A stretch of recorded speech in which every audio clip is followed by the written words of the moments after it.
ನಮಸ್ಕಾರ ಸ್ನೇಹಿತರೆ, ನಮ್ಮ ಚಾನಲ್ಗೆ ಇನ್ನೂ ಸಬ್ಸ್ಕ್ರೈಬ್ ಮಾಡಿಲ್ಲ ಅಂದ್ರೆ ಈಗಲೇ ಸಬ್ಸ್ಕ್ರೈಬ್ ಮಾಡಿ. ಹಾಗೆ ಈ ವಿಡಿಯೋ ಇಷ್ಟವಾದ್ರೆ ಒಂದು ಲೈಕ್ ಮಾಡಿ, ನಿಮ್ಮ ಸ್ನೇಹಿತರು ಮತ್ತು ಕುಟುಂಬ ಜೊತೆ ಶೇರ್ ಮಾಡಿ. ನಿಮ್ಮ ಬೆಂಬಲವೇ ನಮಗೆ ದೊಡ್ಡ ಇವತ್ತು ನಾವು ವರಮಹಾಲಕ್ಷ್ಮಿ ವ್ರತದ ಕಥೆಯನ್ನ ಕೇಳೋಣ.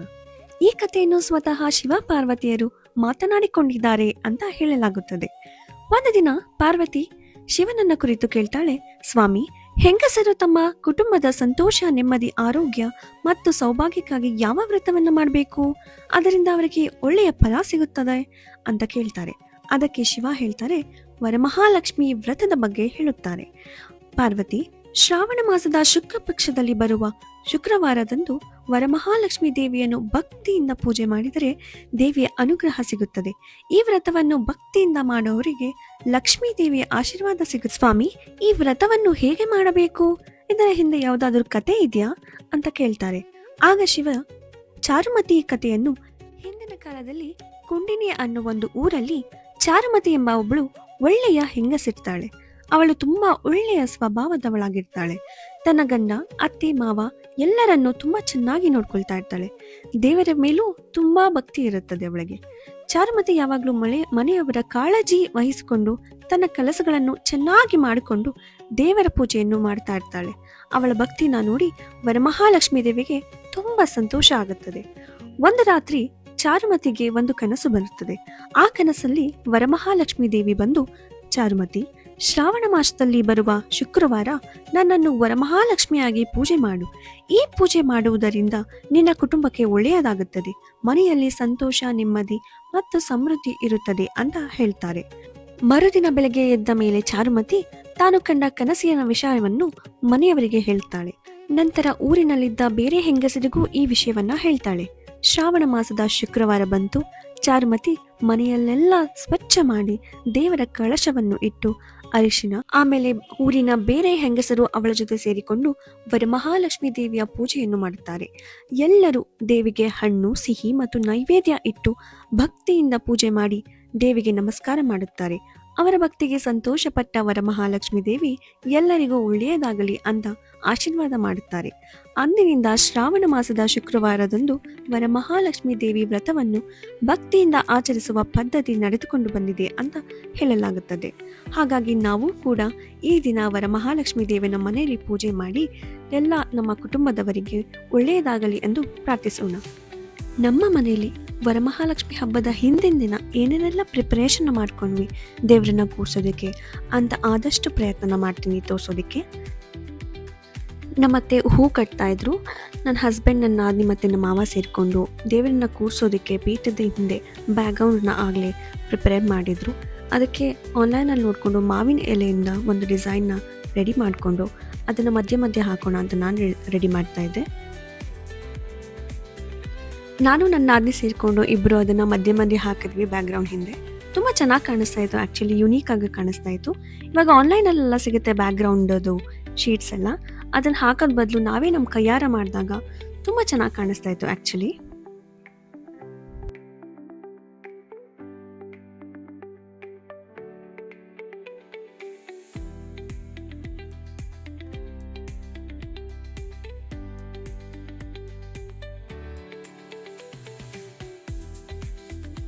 ಕೊನೆಯದಾಗಿ ದೇವ್ರನ್ನ ಕೂರ್ಸೋಕ್ಕಿಂತ ಮುಂಚೆ ಬ್ಯಾಕ್ಗ್ರೌಂಡ್ ಈ ಥರ ಕಾಣಿಸ್ತಾ ಇತ್ತು.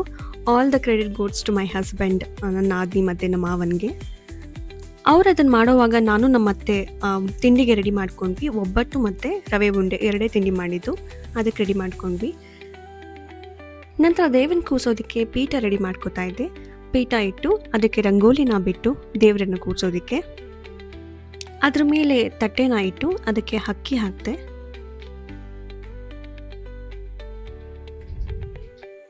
ನಂತರ ಅದ್ರ ಮೇಲೆ ಬಿಂದಿಗೆನ ಇಟ್ಟು ಅದಕ್ಕೆ 2 ಖರ್ಜೂರ, ಬಾದಾಮಿ, ದ್ರಾಕ್ಷಿ ಮತ್ತು ಅರಿಶಿನ ಕುಂಕುಮನ ಹಾಕಿ ಅಲಂಕಾರ ಮಾಡುವಾಗ ಯಾವುದೇ ವಿಘ್ನಗಳಾಗದಂತೆ ಎಲ್ಲ ನೀಟಾಗಿ ಆಗಲಿ ಅಂತ ಕೇಳಿಕೊಂಡು ದೇವ್ರನ್ನ ಬೇಡ್ಕೊಂಡೆ. ನಂತರ ಅಲಂಕಾರನ ಸ್ಟಾರ್ಟ್ ಮಾಡೋದಕ್ಕೆ ಬಿಂದಿಗೆ ಮೇಲೆ ಇಡೋದಕ್ಕೆ ಕಳಶನ ತಗೊಂಡು ಅದಕ್ಕೆ ಕಡ್ಡಿನ ಕಟ್ಕೊಂಡೆ.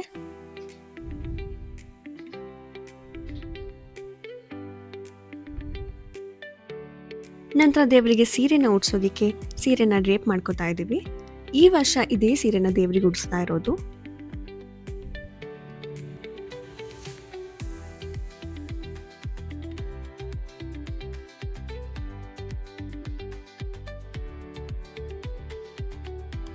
ಸೀರೆ ಎಲ್ಲಾನು ಡ್ರೇಪ್ ಮಾಡಿಕೊಂಡು ದೇವರಿಗೆ ಸೀರೆನ ಉಡ್ಸೋದಕ್ಕೆ ಶುರು ಮಾಡ್ಕೊಂಡ್ವಿ.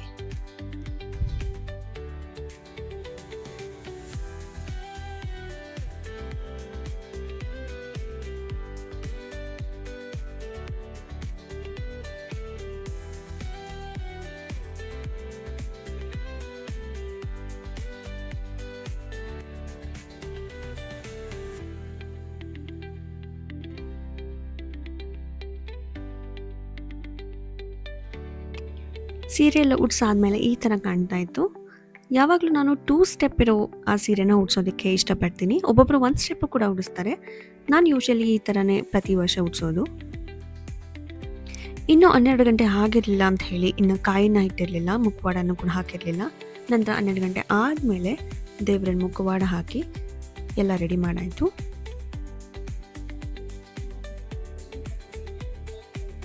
ಇನ್ನೊಂದು ಕಡೆ ನನ್ನ ನಾದಿ ಮತ್ತು ನಮ್ಮ ಅತ್ತೆ ಇಬ್ಬರು ರವೆ ಉಂಡೆಗಳನ್ನ ಮಾಡ್ಕೋತಾ ಇದ್ರು.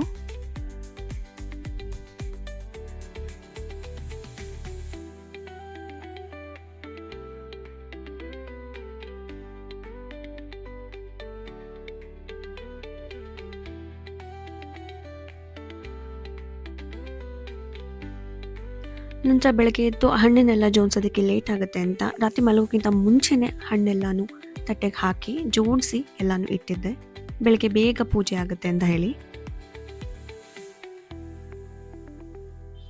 ದೇವರಿಗೆ ಅಲಂಕಾರ ಎಲ್ಲ ಆದಮೇಲೆ ಸರ, ಡಾಬು, ಜಡೆ ಎಲ್ಲ ಹಾಕಿದ್ಮೇಲೆ ಈ ರೀತಿ ಕಾಣಿಸ್ತಾ ಇದ್ರು. ಎಲ್ಲ ಮಾಡಿ ಮುಗಿಸೋಷ್ಟರಲ್ಲಿ ಆಲ್ಮೋಸ್ಟ್ 1:45 ಹತ್ರ ಆಗಿತ್ತು ಟೈಮು. ನಂತರ ಬೆಳಗ್ಗೆ ಕಾಲೇಜ್ ಇತ್ತು ನನಗೆ, ಅದಕ್ಕೆ ನೈಟೇ ಸೀರೆನ ಡ್ರೇಪ್ ಮಾಡ್ಕೊಂಡ್ಬಿಟ್ರೆ ಬೆಳಗ್ಗೆ ಬೇಗ ಆಗುತ್ತೆ ಎಲ್ಲ ಅಂತ ಹೇಳಿ ಸೀರೆನ ನಾನು ಉಟ್ಕೊಳ್ಳೋದಕ್ಕೆ ಡ್ರೇಪ್ ಮಾಡಿಕೊಂಡು ಮಲ್ಕೊಂಡೆ. ಹಣ್ಣುಗಳನ್ನೆಲ್ಲ ಜೋಡಿಸಿ ದೇವರಿಗೆ ಹೂವೆಲ್ಲ ಹಾಕಿ ದೀಪ ಹಚ್ಚಿ ಪೂಜೆ ಎಲ್ಲ ಮಾಡಾದ್ಮೇಲೆ ನಮ್ಮ ಮನೆಯ ವರಮಹಾಲಕ್ಷ್ಮೀ ದೇವಿ ಈ ರೀತಿ ಕಾಣಿಸ್ತಾ ಇದ್ರು.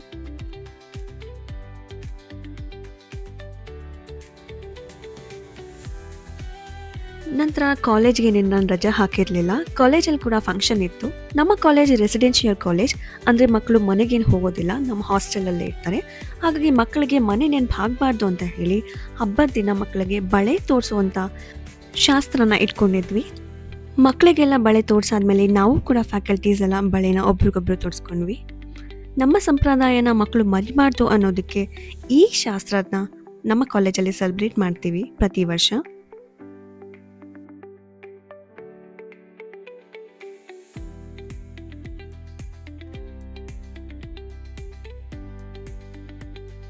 ಮಕ್ಕಳ ಜೊತೆ ಕೆಲವೊಂದಷ್ಟು ಫೋಟೋಸ್ನ ತಗೊಂಡು ನಂತರ ಫ್ಯಾಕಲ್ಟೀಸ್ ಎಲ್ಲರೂ ಕೂಡ ಬಳೆನ ಹಾಕ್ಕೊಂಡು ಈ ರೀತಿ ಕಾಣಿಸಿದ್ವಿ.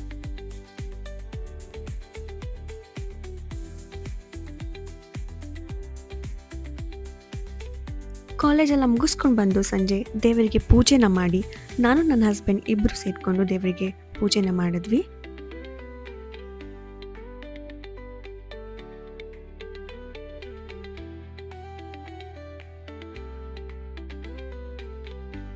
ಪೂಜೆ ಎಲ್ಲ ಮುಗಿದಾದ್ಮೇಲೆ ವೈಭವಲಕ್ಷ್ಮಿ ವ್ರತದ ಪುಸ್ತಕನ ಓದಿದೆ. ಈ ರೀತಿ ಪುಸ್ತಕ ಎಲ್ಲ ಓದೋದು ನನಗೆ ಹೊಸದು, ಆದರೆ ಈ ವರ್ಷ ಯಾಕೋ ಈ ವ್ರತದ ಪುಸ್ತಕನ ಓದಬೇಕು ಅಂತ ಅನ್ನಿಸ್ತು. ಪುಸ್ತಕ ಎಲ್ಲ ಓದಾದ್ಮೇಲೆ ಮನಸ್ಸಿಗೆ ಒಂದು ರೀತಿ ನೆಮ್ಮದಿ, ಸುಖ, ಶಾಂತಿ ಸಿಕ್ತು.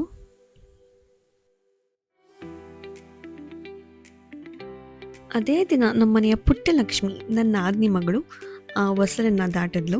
ಅವಳಿಗೂ ಕೂಡ ಹೊಸಲು ದಾಟಾದ್ಮೇಲೆ ಪೂಜೆನ ಮಾಡಿದ್ವಿ.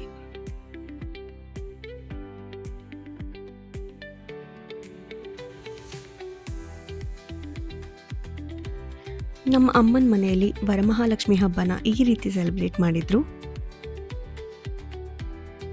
ಇದಾಗಿತ್ತು ಇವತ್ತಿನ ವಿಡಿಯೋ. ನಮ್ಮ ಮನೆಯಲ್ಲಿ ವರಮಹಾಲಕ್ಷ್ಮಿ ಹಬ್ಬನ ಹೇಗೆ ಸೆಲೆಬ್ರೇಟ್ ಮಾಡಿದ್ವಿ ಅಂತ ತೋರಿಸೋ ಪ್ರಯತ್ನ ಮಾಡಿದೆ. ನಿಮಗೇನಾದರೂ ಇಷ್ಟ ಆಗಿದ್ರೆ ದಯವಿಟ್ಟು ಲೈಕ್ ಮಾಡಿ, ಶೇರ್ ಮಾಡಿ, ಹಾಗೆ ಸಬ್ಸ್ಕ್ರೈಬ್ ಮಾಡೋದನ್ನು ಮರಿಬೇಡಿ.